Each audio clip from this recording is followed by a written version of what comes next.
crianças, elas estão com saúde.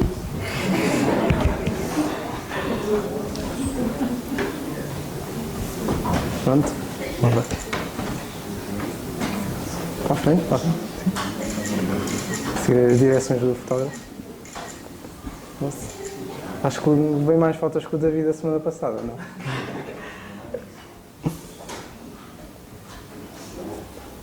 Muito bem. Desde já bom dia e, como o Carlos disse há pouco, também na ceia, bom ano. Já que nós dizemos também bom dia e boa noite quando é dia e quando é noite, quando é um ano, porque não dizer também bom, não é?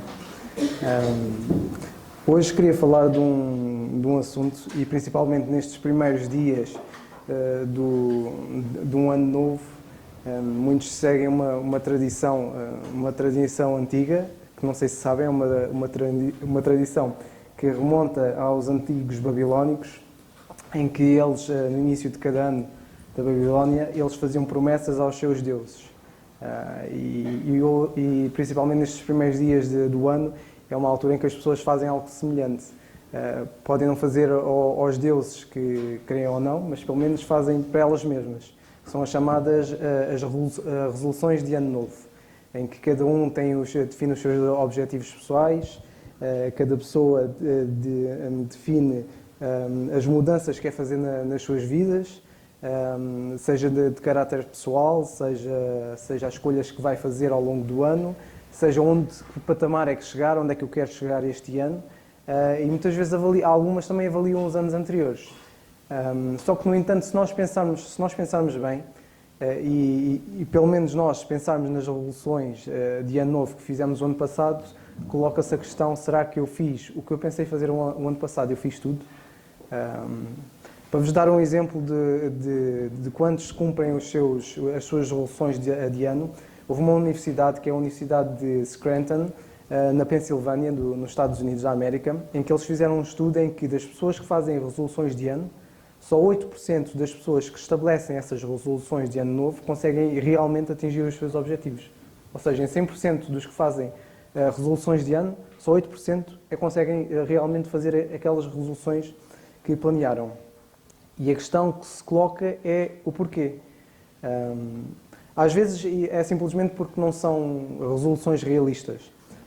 Muito pelo contrário, e eu tenho lido alguns pensamentos e algumas perguntas e respostas do Billy Graham, e ele dizia muito pela experiência dele que as pessoas não fazem as resoluções e que estas não são realistas porque muitas vezes são apenas só desejos que a pessoa tem. Simplesmente eu tenho o desejo de mudar, de deixar de ser mais preguiçoso. Só que depois acabam por não se esforçar. E essas resoluções acabam por realmente não acontecer. Algumas são abstratas e já falhadas logo desde o início, porque já pomos patamares tão grandes que nós não conseguimos lá chegar. E realmente são irrealistas. Muitos não estão dispostos a fazer os seus sacrifícios necessários para realizar essas resoluções. E aqui a questão continua a ficar colocada, que é: será que o problema são as resoluções que nós fazemos? Será que o problema é nós planearmos e termos resoluções de anos que são quase inintangíveis ou são muito abstratas, mudar alguma coisa na minha vida? Não todo. O problema não está nas resoluções, o verdadeiro problema está em nós, dentro dos nossos corações e das nossas mentes, porque todos nós gostamos de mudar alguma coisa em nós, e todos nós, quando nos avaliamos, sabemos que todos temos defeitos em alguma coisa, seja porque os outros referem isso, seja nós conhecemos minimamente, diria eu, sabemos que temos pontos em que temos de melhorar. E é esse o problema, que nós não conseguimos fazer porque nós tropeçamos nas nossas próprias falhas e fraquezas morais. Não é por acaso que o apóstolo Paulo dizia na carta aos Romanos, no capítulo 7 e versículo 18, em que ele dizia, podemos abrir para começar a ler a palavra de Deus. Carta aos Romanos, capítulo 7 e versículo 18.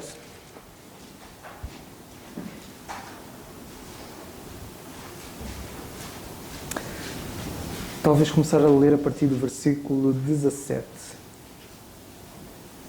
Ok. versículo 17. De maneira que agora, 16 anterior, e se faço o que não quero, consinto com a lei que é boa, de maneira que agora já não sou eu que faço isto, mas o pecado que habita em mim. Notem que ele diz agora, porque eu sei que em mim, isto é, na minha carne, não habita bem algum. E com efeito, o querer, de facto, está em mim, mas não consigo realizar o bem. Notem que Paulo, aqui, eu gosto muito de Romanos 7, é uma das passagens na Palavra de Deus que eu mais gosto, em que ele mostra uma ansiedade que ele tinha e que nós temos e muitas vezes não conseguimos manifestar. Que é, de facto, nós queremos melhorar alguma coisa nas nossas vidas, queremos fazer o bem, queremos ter planos que queremos realizar, queremos ser melhores e servir melhor o nosso Deus, mas, de facto, nós não conseguimos fazê-lo. E vemos que aqui este é um problema que nós temos, que é nós não conseguimos fazer o bem, que era esta ansiedade que Paulo também tinha. No entanto, qual é que é a solução? A solução é uma solução muito simples, é a solução que falamos sempre, que é voltarmos para Deus. É uma comunhão constante com Ele. É nós reconhecermos diante dEle que nós somos falhos em tudo aquilo que fazemos. É reconhecermos a nossa dependência dEle, que nós precisamos estar dependentes dEle e precisamos de o buscar todos os dias, buscar a sua ajuda, para nós, de facto, vivemos da forma que devemos e, principalmente, vivemos da forma que Ele quer que nós vivemos. Quantos de nós não nos propomos ler a Bíblia toda num ano? Chega ao início do ano, há vários planos e hoje há muitas aplicações. Uma delas, por exemplo, é a YouVersion, em que eles têm vários planos de leitura, em que há um deles que é um plano anual para ler a Bíblia num ano. Sensivelmente são 2 capítulos por dia, durante os dias úteis, e ao fim de semana lê-se 3 capítulos, e se fizerem isso durante o ano inteiro, têm a Bíblia toda ali num ano. Quantos de nós não fazemos planos desses? Para ler a Bíblia toda num ano, só que passado um mês já deixámos de ler o livro de Gênesis e esquecemos, e se calhar passado um mês ou 2, ou se calhar quase no final do ano, aí eu tinha livro para ler, propôs isto, e quase tentam ler à pressa. Quantos de nós também não nos propomos também a orar por uma série de pessoas durante um ano, e se calhar passado uns dias já esquecemos até dos nossos familiares, ou se calhar até orarmos pelas nossas próprias necessidades ou fraquezas.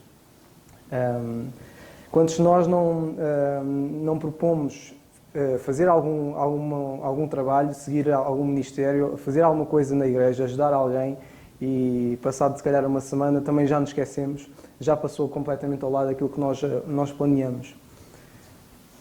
Talvez isto aconteça porque nós andamos a fazer as resoluções na altura errada, ou seja, aqui a mensagem é, em vez de fazermos planos do que queremos ou resoluções de ano, a sugestão é porque não fazemos sugestões ou resoluções diárias. Eu todos os dias propor realizar alguma coisa.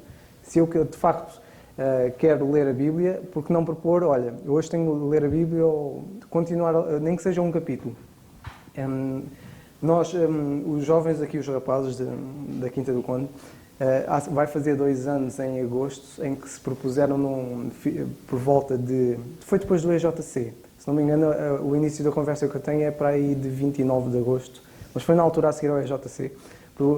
Propuseram ler a Bíblia toda, e a discussão depois, eu estive a ler o histórico e rondava ali, então, mas vamos ler o quê? Lemos a Bíblia toda num ano, lemos 2, não sei o quê.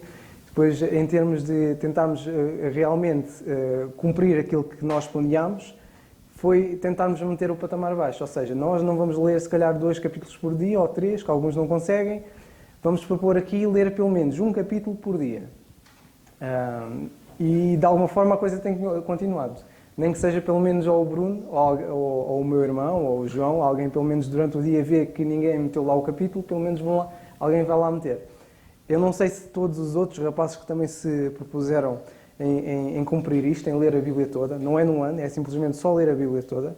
Não sei se eles estão a cumprir isso ou não, mas eu posso-vos dizer que eu, de vez em quando, falha-me. Há semanas que acontece que eu não leio nada. E de vez em quando vou lá pôr também. Mas depois lembro-me também, não, se eu prometi que vou ler a Bíblia e vou acompanhar, então vou fazer isso. Então há dias que passo horas no autocarro, às 4 horas, a ler tudo para depois chegar e acompanhar, chegar ao ponto onde nós estamos. E é algo que nós falhamos, eu pelo menos não vou questionar eles, olha, tens lido até aqui ou não, mas eu pelo menos tenho procurado em persistir, aquilo que a palavra de Deus diz e que Paulo diz a Timóteo, persiste em ler. E é algo que nós devíamos fazer, é diariamente nós persistirmos em fazer alguma coisa. Se nós propomos esta de fazermos alguma coisa para o Senhor, porque o Senhor criou-nos para as boas obras, diz ele na carta de Paulo aos Efésios, no capítulo 2 e versículo 10, se não me engano, que Deus criou-nos de facto para as boas obras, em que nós então se propomos fazer algo para o Senhor, que não seja algo no ano, mas sim dia após dia.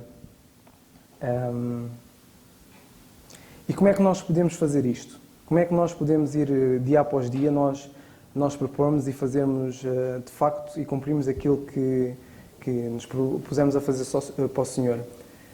Antes de dar pelo menos algumas 3 dicas, sensivelmente, ou falar de 3 tópicos neste aspecto, queria começar primeiramente por dizer que há uma coisa que nós temos de perceber, que é, na nossa vida cristã, e a vida cristã em si, não é uma vida com um conjunto de crenças ou de lista que nós temos de seguir. Ou seja, não há uma lista de regras em que nós temos... A regra é ler a Bíblia todos os dias. Não está isso, que nós temos de ler a Bíblia todos os dias. É falar em persistir. Mas a persistência não é em termos de horário, ou seja, não tenho de ler todas as horas um versículo ou um capítulo da Bíblia. Paulo e Deus, quando fala na carta ao Timóteo, diz persistir em ler. Não fala em termos de carga horária, ou vais ler durante 8 horas. Não, persiste em ler. E a persistência tem de vir da nossa parte. E nós é que temos, depois, na nossa comunhão com Deus e nas nossas orações, de alguma forma, nas nossas fraquezas até, pedimos ao Senhor que nos ajude a persistir em ler. Que até é uma das necessidades que nós temos. Porque Deus não nos exige isso.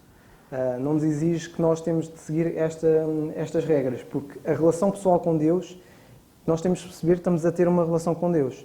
E que Deus, que é o nosso Pai Celestial, e que nós somos seus filhos, assim como nós, com os nossos pais, gostamos de ter comunhão com eles, os nossos pais gostam de ter comunhão com os seus filhos, dia após dia, todos os dias. Se fosse preciso, alguns que ficavam com os filhos a vida toda. Quanto mais com o nosso Pai Celestial, que cuida de nós todos os dias e está connosco sempre. Que ele fez, a promessa que Ele fez, que estaria sempre connosco todos os dias e sempre, Ele está sempre lá. E nós temos de perceber o quão importante é Deus nas nossas vidas e temos de perceber isto, que a nossa comunhão é a comunhão com Deus. E se Ele é a pessoa mais importante, porque não devemos nós preocupar em fortalecer a nossa comunhão com Ele, ser nós seus filhos também. A Bíblia diz, em Romanos, no capítulo 8 e versículo 1, para percebermos um pouco isto, eu vou ler, já que estamos lá no capítulo 7, no capítulo seguinte, eu vou saltar aqui algumas passagens. Notem que Deus trata-nos como seus filhos. E uma das coisas que diz no versículo 1 é dito que, portanto, agora nenhuma condenação há para os que estão em Cristo Jesus, que não andam segundo a carne, mas segundo o Espírito. E se o Espírito daquele que dentre os mortos ressuscitou a Jesus habita em vós, aquele que dentre os mortos ressuscitou a Cristo também vos vivificará os vossos corpos mortais pelo seu Espírito que habita em vós. Isto está no versículo 11. Versículo 16, este mesmo Espírito que habita em nós, este mesmo Espírito testifica com o nosso que nós somos filhos de Deus. Notem que nestes 3 versículos a mensagem que eu queria passar é que Deus trata-nos como seus filhos. E como seus filhos, Ele quer ter uma comunhão íntima com cada um de nós. Quer ter uma relação próxima. E esta relação próxima só é se nós mantivermos a comunicação com alguém, se estivermos perto com alguém. Nós sabemos isto.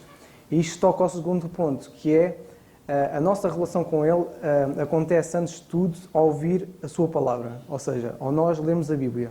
Se nós queremos manter a comunicação com Deus, se queremos saber o que é que Ele tem para nós, o que é que Ele nos quer dizer, por que não persistir, de facto, em ler a Bíblia?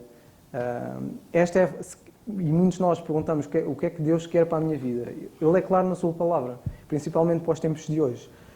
Ele é claro o que é que Ele espera de nós, o que é que Ele quer de nós. Ele é claro no que é que Ele tem para nós. Se lemos a carta aos Efésios, que é uma carta que é interessante, e curiosamente do filme que vimos no Ano Novo, é interessante terem sugerido, olha, começa a ler Efésios 1 e 2, porque lá tem isso. Lá tem o que é que Deus tem para nós, tem o que é que Deus também espera para nós, porque não é por acaso que ele diz no versículo 2 e capítulo 2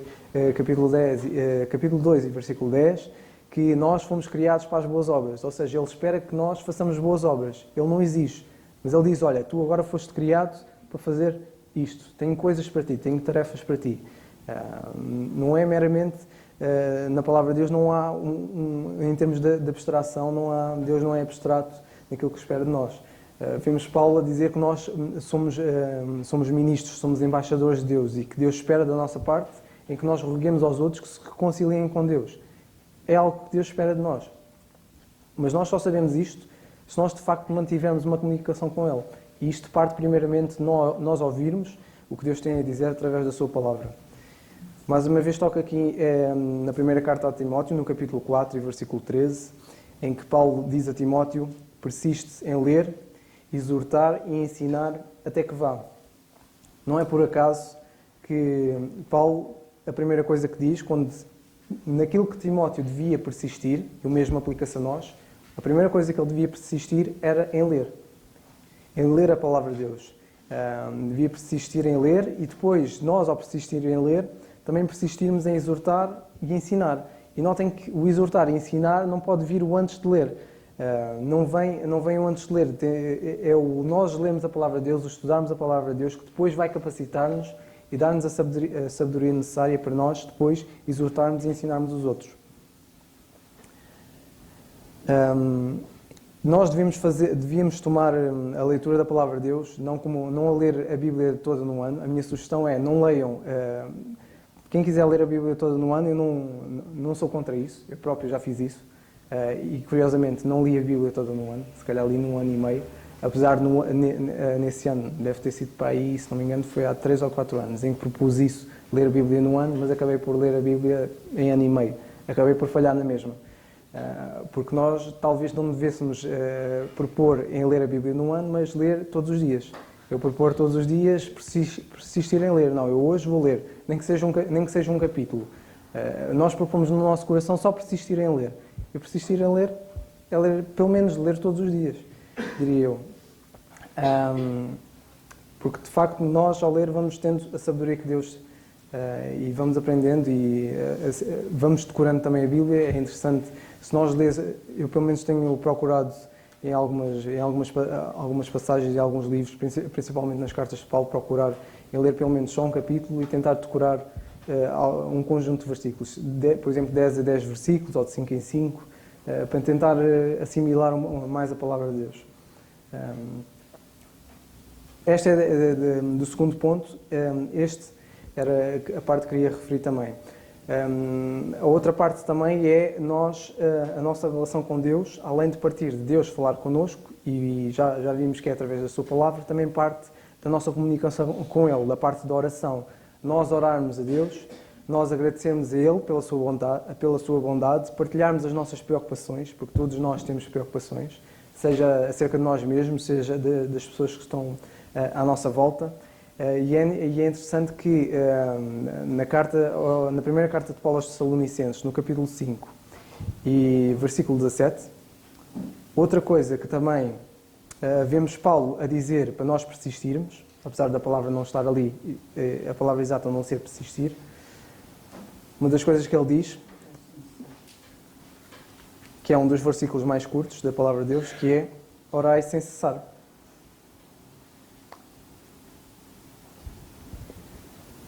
Orai sem cessar. Em tudo dai graças, porque esta é a vontade de Deus em Cristo Jesus para convosco. Notem que a comunicação com Deus, e com Deus, ao lermos estas duas passagens, a de Timóteo e esta, já dá para perceber que a comunicação com Deus é constante. Ou seja, nós temos de ouvir constantemente o que Deus tem-nos a dizer. E isto parte da nossa persistência em ler. Mas também parte da nossa comunicação com Ele em nós orarmos sem cessar. Estamos a orar constantemente. Se calhar da mesma forma que estamos a assimilar o que Deus tem para nós, nós também orarmos e dispormos aos seus pés as nossas dificuldades e darmos graças.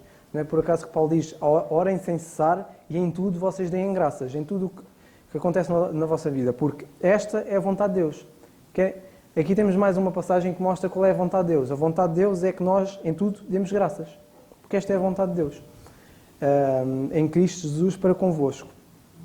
Outra passagem que também fala muito acerca disto, que é Filipenses, no capítulo 4, e versículo 6 e 7, por qual já passámos no estudo bíblico, em que também Paulo diz que não estejais inquietos por coisa alguma, antes as vossas petições sejam em tudo conhecidas diante de Deus, pela oração e súplica, com a ação de graças. E a paz de Deus, que excede todo o entendimento, guardará os vossos corações e os vossos pensamentos em Cristo Jesus. Notem, a nossa comunhão com Deus e a nossa comunicação parte disto. Persistir em ler e orar sem cessar. E a oração sem cessar é nós darmos graças em tudo e dispormos as nossas petições, tudo aquilo que vai na nossa mente, que vai no nosso coração, pormos tudo ao conhecimento de Deus. Não quer dizer que se nós não falarmos com Ele, que Ele não saiba, porque Ele conhece os nossos corações.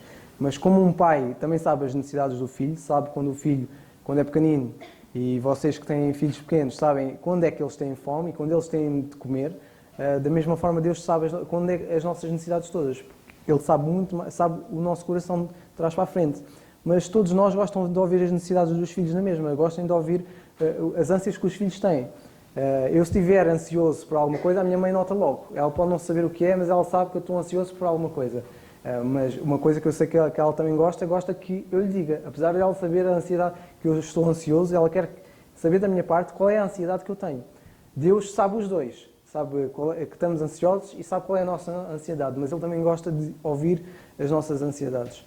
E é interessante Paulo, nesta passagem, a reforçar isto, que as nossas petições devem ser em tudo conhecidas diante dEle, mesmo que Ele saiba, pela oração e súplica e com a ação de graças. E deste ponto, a nossa resolução diária seja todos os dias nós andarmos com Deus. E o andar com Deus parte da comunicação com Ele, de nós persistirmos em ler e orarmos sem cessar. Acontece também no nosso crescimento e na nossa vida cristã, nós também vamos crescendo ao conhecer outros crentes, ao aprender uns com os outros e da experiência que os outros têm com o Senhor. E uma das coisas aqui interessantes é Paulo dizer aos Colossenses, no capítulo 3 e versículo 16, dizer que a palavra de Cristo habita em vós abundantemente, em toda a sabedoria, ensinando-vos e admoestando-vos uns aos outros, com salmos e hinos e cânticos espirituais, cantando ao Senhor com graça em vosso coração. E tudo o quanto fizerdes por palavras ou por obras, fazei em tudo, em nome do Senhor, dando por Ele graças a Deus. A Deus Pai. O nosso crescimento também nós precisamos uns dos outros. Nós, de facto, temos de manter uma comunhão constante com Deus e isso vai habilitar-nos a nós ajudarmos uns aos outros e a preocuparmos uns com os outros. É interessante e é bom quando nós lemos a carta de Paulo, e eu gosto muito quando as cartas de Paulo a Timóteo e a Tito também, porque mostra que ele, sendo alguém velho, ele quando fala a Filémon, dirige-se a Filémon como Paulo o velho. É um velho a escrever a um jovem, a dar-lhe conselhos. E eu gosto muito por causa desta interação. Assim como Elias e Eliseu andavam sempre juntos, e vemos Elias e Eliseu aprenderam um com o outro, e o mais velho a ensinar o mais novo. Assim como nas cartas de Paulo nós vemos Paulo, alguém velho, a ensinar alguém novo. O mesmo também deve acontecer nas igrejas locais. Nós aprendemos uns com os outros. E eu aprendo mais com alguém mais velho, tem mais experiência, não só de vida, mas em termos da vida cristã, que pode ensinar-me e ajudar-me, do que se calhar com alguém da minha idade, que não tem tanta experiência. Não quer dizer que eu não possa aprender com ele. Eu posso aprender com alguém, com um irmão jovem, e aprendo muito com eles também, mas a sabedoria e a experiência dos mais velhos devia ser algo que nós, jovens, devíamos ambicionar. Devíamos, pelo menos, propor nos nossos corações, nós aprendemos alguma coisa dos mais velhos, porque eles têm sempre alguma coisa para nos ensinar. E nós podemos sair sempre mais enriquecidos por causa disso. E sermos melhores. Podemos aprender com os erros que eles cometeram. Quantos jovens há, da minha idade e mais novos, que cometem erros porque se calhar não ouviram os mais velhos. E os mais velhos que já lá cometeram podem ajudar-nos da melhor forma, porque eles já passaram por lá. E isto, pelo menos devíamos propor no nosso coração isto, para nós aprendermos, crescermos e crescermos também. E não passarmos por frustrações que alguns já passaram. esta é uma das coisas que vemos na Palavra de Deus que Ele quer. Porque não é por acaso que Ele diz que a Palavra de Cristo habita em vós, em toda a sabedoria, para depois nós ensinarmos, demonstrarmos uns aos outros, com salmos, hinos e cânticos espirituais, cantando ao Senhor com graça em vosso coração. E notem que Ele também diz, tudo o que fizermos por palavras ou por obra, fazei tudo em nome do Senhor Jesus. Isto é o que devemos fazer uns com os outros. Estarmos a fazer uns com os outros como se estivéssemos a fazer ao Senhor, de forma que a Igreja também cresça e que os jovens também cresçam, não só firmes na Palavra de Deus, mas também façam escolhas mais acertadas. Porque muitas vezes as escolhas que fazemos não são acertadas porque não ouvimos os mais velhos, aqueles que passaram pela experiência. O terceiro ponto, e por último, é que deveríamos pensar também no que Ele quer fazer na nossa vida durante este ano. Uma das coisas, as pessoas também fazem as resoluções por causa disso. Pensam o que é que eu este ano, o que é que eu vou fazer da minha vida. Esta é uma das razões que as pessoas também fazem, estas resoluções. Seria bom no início de cada ano, ou principalmente, diria eu, todos os dias, nós examinarmos as nossas vidas. Examinarmos como é que eu estou hoje espiritualmente, como é que está a minha comunhão com Deus. Será que eu estou melhor do que ontem? Será que as obras que Deus preparou para mim, que me criou, que mudou o meu ser, será que eu tenho feito essas obras que Ele preparou para mim ou não? Fazemos um exame constante. Porque nós, de facto, e nós que sabemos que temos duas naturezas, e uma delas é a pecaminosa, que luta contra a carne, que luta contra o espírito, e é interessante que Paulo fala bastante isso na carta aos Romanos, no capítulo 7, falar desta luta constante que nós temos da carne contra o espírito. Nós vamos saber se o espírito, estamos a alimentar mais o espírito ou a carne, se nós fizermos um exame. Se nós ignorarmos e deixarmos as coisas andarem, provavelmente a carne começa a ser mais alimentada com o espírito porque nós não nos estamos a preocupar. E a preocupação vem de um exame. Nós, quando examinamos qualquer coisa, eu se for fazer um teste, e nós na faculdade, seja em que área que for, seja na saúde, nós quando vamos fazer um exame, nós depois ficamos preocupados quando o resultado sai. Quando o resultado sai e eu vejo que eu tenho negativa, eu fico preocupado. Bem, eu não estudei o que devia ter estudado. Não quis saber completamente dos estudos. E eu só sei isso, portei mal, quando depois a nota negativa sai. E eu percebo, bem, eu começo a pensar os dias anteriores, os dias das aulas, se calhar não fui tanto às aulas, se calhar quando devia ter estudado umas 2 horas, devo ter estudado 10 minutos antes do exame, e depois quando a nota sai do exame e vemos ali a negativa, vemos ali o resultado e aquilo preocupa-nos. O mesmo devia tocar também nas nossas almas. Nós também devíamos examinar-nos todos os dias para percebermos qual é o nosso estado, porque depois podemos, a partir desse ponto, podemos começar a efetuar as mudanças que devemos fazer, e as mudanças deviam ser feitas todos os dias. Devíamos estar a crescer, devemos crescer todos os dias. Da mesma forma que eu todos os dias me alimento, da mesma forma que todos os dias tomo um duche antes de ir para o trabalho, da mesma forma que de 3 em 3 horas ou de 4 em 4 eu vou comer porque eu sinto essa necessidade, quanto mais à nossa alma. E quantas almas não ficam fracas e quantos de nós não ficamos fracos porque deixamos de alimentar e deixamos de manter esta comunicação, de persistir em ler e orar sem cessar. Queria-te ler também mais uma passagem que é no livro de Provérbios. A palavra de Deus diz o seguinte: isto vem do propósito de examinarmos as nossas vidas e depois resolvemos com a ajuda de Deus para depois vivermos da maneira que Ele quer que vivamos.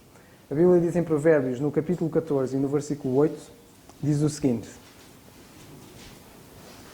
diz que a sabedoria do prudente é entender o seu caminho, mas a estultícia dos tolos é enganar. Notem que aqui diz que o prudente, aquela pessoa prudente, procura entender o seu caminho, procura perceber o que é que Deus, e nós devemos perceber o que é que Deus quer de nós, devemos examinar-nos constantemente. Mas notem que muitas vezes o que nos acontece é nós fazermos como os tolos, tentarmos enganar-nos a nós mesmos.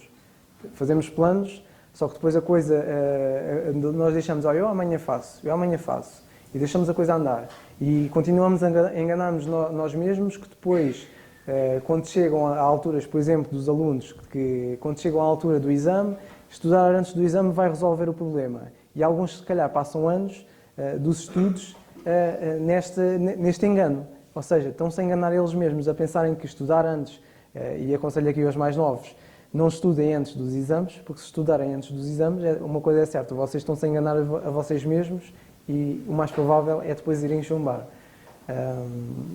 Vemos que até a palavra de Deus nisto ensina-nos que nós vamos ser sábios e vamos ser prudentes se nós procurarmos entender o caminho de Deus e se nós, relativamente aos estudos, procurarmos fazer as coisas antes. Da mesma forma que eu, por exemplo, no trabalho, tenho que planear o meu dia. Se eu não planear o meu dia logo no início e não planear o que é que eu vou fazer e deixar a coisa andar, depois as coisas começa a correr tudo mal. E o mesmo devia acontecer nós na nossa comunhão com Deus. Se nós deixarmos a coisa só para o final do dia, provavelmente no final do dia, que é quando estamos mais cansados, nem vontade temos para isso. E muitas vezes nós passamos a nossa vida a enganar-nos a nós mesmos. Uma coisa é certa, que Deus ama-nos e o seu caminho é sempre o melhor. Na primeira carta de Paulo aos Coríntios, no capítulo 11, versículo 28, Paulo fala também de nós examine-se, pois, o homem a si mesmo. Não precisam de ir lá. Depois na segunda carta aos Coríntios, no capítulo 13, versículo 5, Paulo continua a insistir na mesma: examinai-vos a vós mesmos, se permaneceis na fé. Provai-vos a vós mesmos, ou não sabeis, quanto a vós mesmos, que Jesus Cristo está em vós, se não é que já estáis reprovados. Deixem-me ver só o seguinte. Ok, pronto. Na sexta-feira, na reunião de jovens, tocámos um pouco neste tema.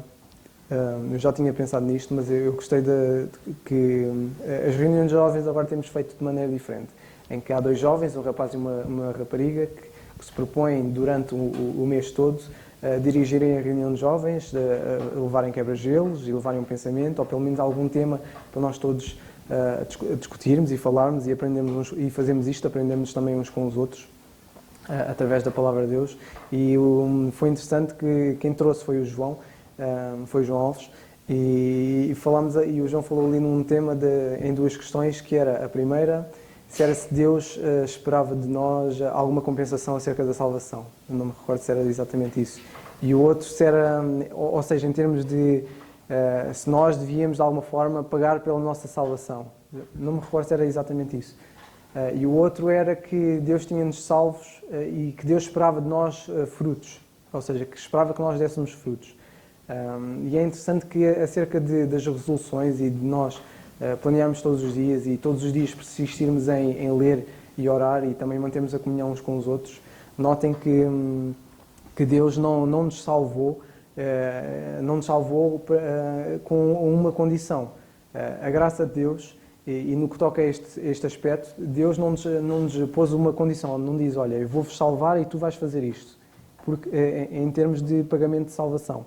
Assim como Paulo diz que a salvação, que a graça de Deus é um dom, e se a graça de Deus é um dom que vem dele, notem que é um dom de Deus, não vem de vós. Notem que esta graça de Deus e a sua salvação não é negociável. Deus, quando nos dá e oferece a salvação, Ele não pôs qualquer tipo de condição. Não espera que nós façamos qualquer coisa porque Ele nos salvou. Mas a verdade é que quando Ele nos salvou e nos criou e nos tornou uma nova criatura, Ele espera que nós façamos algo. Façamos as boas obras que Ele preparou. Notem que Ele diz que preparou isto para nós, não diz: tu tens de fazer isto. Ele espera que nós, como filhos adultos e como qualquer pessoa que, se alguém me salvar, se eu agora tivesse uma paragem cardíaca e o João que está ali viesse a correr e me conseguisse reanimar, provavelmente a minha comunhão com Ele eu ia procurar ter uma comunhão mais profunda com Ele, porque Ele foi a pessoa que conseguiu reanimar. E quando alguém é salvo por outra pessoa, procura manter uma comunhão com Ele.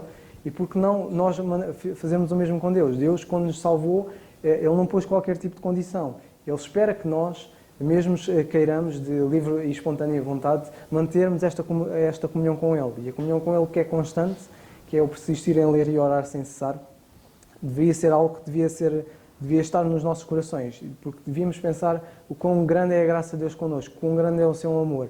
Se nós percebemos o que Cristo fez por nós, e que esta salvação tão grande que nós não podíamos fazer, nem temos qualquer capacidade de o fazer, se nós percebemos quão grande isto é, a grandeza da sua salvação. Isto não devia de alguma forma responsabilizarmos ou nós sentirmos este peso da graça de tão grande Deus, de nós depois queremos fortalecer a nossa comunhão com Ele. Uma coisa é verdade, que acerca de persistir em ler e orar sem cessar, que até mesmo neste tema nós não conseguimos ter esta força de nós persistirmos em ler e orarmos sem cessar, é algo que também não vem das nossas capacidades intelectuais, não vem muitas vezes da vontade. Quão difícil é eu acordar às 6 da manhã e nessa altura começar a orar e começar a ler a Palavra de Deus. Muitas vezes até ir no autocarro, cheio de sono, quase a adormecer, a dificuldade que é nós mantemos isto, a persistência em ler e orar sem cessar. Mas a verdade é que nós até nisto, devemos procurar a ajuda de Deus, porque de facto os nossos esforços, em tudo, os nossos esforços fracassam, porque nós ainda temos esta natureza pecaminosa. E de facto, até nisto, a Palavra de Deus diz no Salmo 37, 5 a 6, até nisto o salmista diz: entrega o teu caminho ao Senhor e confia nele, e Ele tudo fará. E Ele fará sobressair a tua justiça como a luz.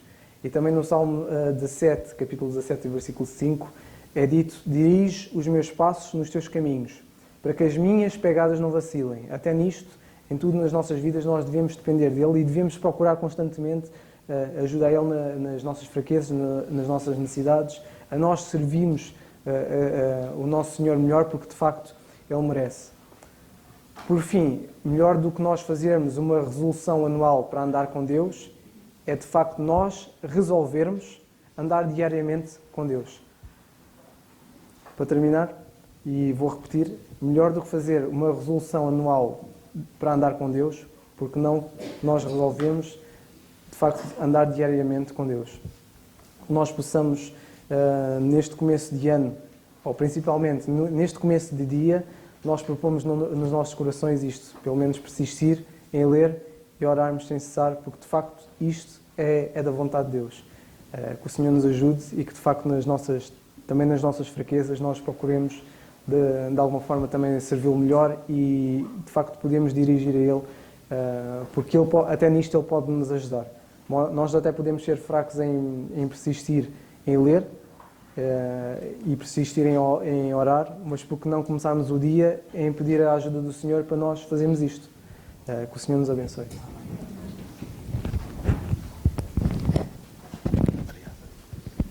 Graças a Deus nós esta manhã ouvimos uma série de resoluções e geralmente no princípio de cada ano a tendência é mesmo essa: este ano vou emagrecer, este ano vou para o ginásio, este ano só vou comer verduras e vou comer menos carne de porco e enchidos e então geralmente é sempre assim, nós fazemos estas metas e porque pronto, é bom estarmos saudáveis e o nosso corpo estar saudável, e claro que é, e Deus agrada-se disso, mas que o nosso maior investimento este ano não seja no nosso corpo, mas na nossa alma.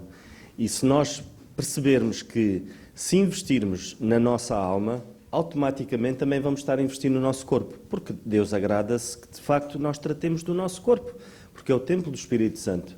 E se nós estivermos debruçados na Palavra de Deus e vamos perceber que até isso Deus preocupa-se com o nosso bem-estar físico.